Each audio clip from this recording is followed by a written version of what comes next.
Hoy tagahanga ng Lakers, kumapit ng mahigpit dahil ang nangyayari ngayon ay maaaring ganap na magbago sa hinaharap ng koponan. Kompleto na ang cast pero tumitindi ang tensyon sa likod ng mga eksena. Galit na galit si Mark Williams matapos bumagsak ang kalakalan ng Hornets at malapit nang sumabog ang sitwasyon sa Charlotte. At kung hindi pa iyon sapat, nagpadala lang si Luka Doncic ng mensahe na maaaring magbago ng lahat para sa Lakers. Tama, kung ano ang nangyayari sa likod ng mga eksena ngayon ay maaaring tukuyin ang kurso ng season. Kailangan mong malaman ang bawat detalye bago ang iba. Kaya, isecure ang iyong pwesto sa video na ito at sumama sa akin dahil simula ngayon wala nang babalikan. Una sa lahat, iwanan ang napakalaking kagustuhang iyon upang ipakita na naniniwala ka sa pangkat na ito. Nadurog ang huling target ng likes sa loob ng wala pang isang oras. Magagawa ba natin itong muli? 360 likes sa video na ito at pinatutunayan namin na ang Purple at Gold Nation ay mas buhay kaysa dati. Kung hindi ka pa nakakapag-sign up, gawin mo na ngayon at i-activate ang bell para hindi ka makaligtaan ng anumang balita dahil ang mga susunod na araw ay nangangako na mabaliw ka. Ang dapat sana ay isang solidong pampalakas ay naging isang tunay na bangungot. Nabigo si Mark Williams sa kanyang medikal at nagdulot iyon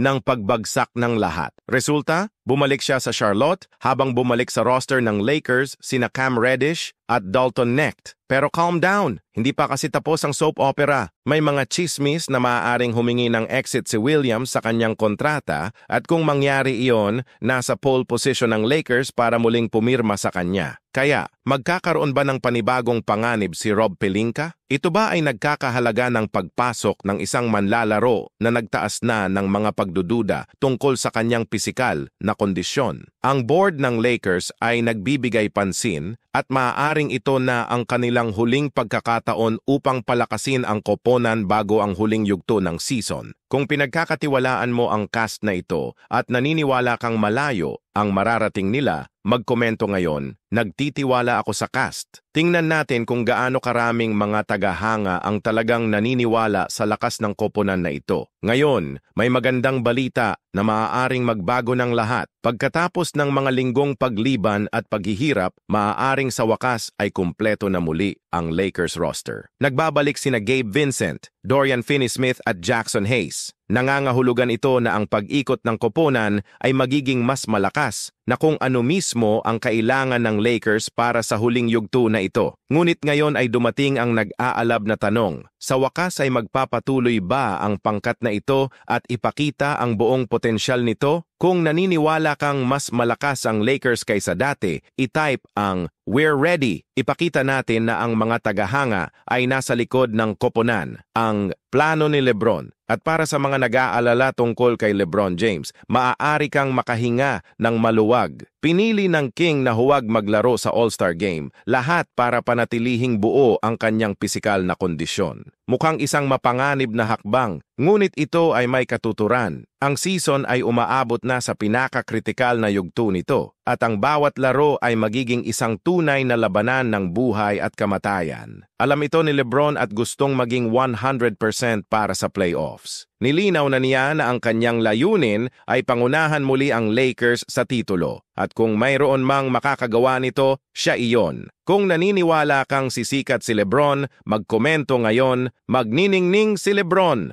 Ipakita natin na nagtitiwala tayo sa alamat. Ngayon, bigyang pansin ito dahil ito ay seryosong negosyo. Nagpadala lang si Luka Doncic ng babala na maaaring ilagay sa panganib ang Lakers. Sinabi niya na hindi na niya gusto ang anumang oras na paghihigpit sa court at handa na siyang maglaro ng kanyang pinakamahusay na basketball. Nangangahulugan ito na ang Dallas Mavericks ay maaaring maging isang mas mapanganib na kalaban sa labanan para sa playoffs. Ngunit direkta bang pinupuntirya ni Luka ang Lakers? Alam namin na mayroon siyang kasaysayan ng magagandang laro laban sa koponan ng Los Angeles. Kaya kung may post-season matchup, asahan ang isang epic na tunggalian. Ngayon ay dumating tayo sa mahalagang punto. Ang kapalaran ng Lakers ay nakasalalay sa susunod na ilang linggo. Sa pagbabalik ng reinforcements at pagwawakas ng panahon, wala ng mga dahilan. Si Darwin Ham ay nasa isang misyon na magkasya ang lahat ng mga piraso at gawing panalong makina ang cast na ito. Kung nais ng koponan na maging kampiyon, kailangan nitong magsimulang manalo ngayon. dahil ang kompetisyon ay brutal. Naglalaro ng electric basketball ang Oklahoma City Thunder. Ang Denver Nuggets ay patuloy na isang walang katotohanan na powerhouse kasama si Nikola Jokic. Ang Dallas Mavericks ay mayroong Luka Doncic at Kyrie Irving sa isang walang katotohanan na antas. Ang Los Angeles Clippers ay mukhang mas organisado kaysa dati. Kung hindi magre-react ngayon ang Lakers, nanganganib silang maabutan at kailangang lumaban para sa isang simpleng play-in. At iyon, aminin natin, ay magiging isang sakuna para sa isang koponan na nagsimula sa season na nangangarap ng titulo. Kung naniniwala kang malalagpasan ng Lakers ang yugtong ito at mangunguna sa NBA, i-type ang "The future is purple and gold." Tingnan natin kung gaano karaming mga tagahanga ang naniniwala sa koponan na ito. At narito ang malaking tanong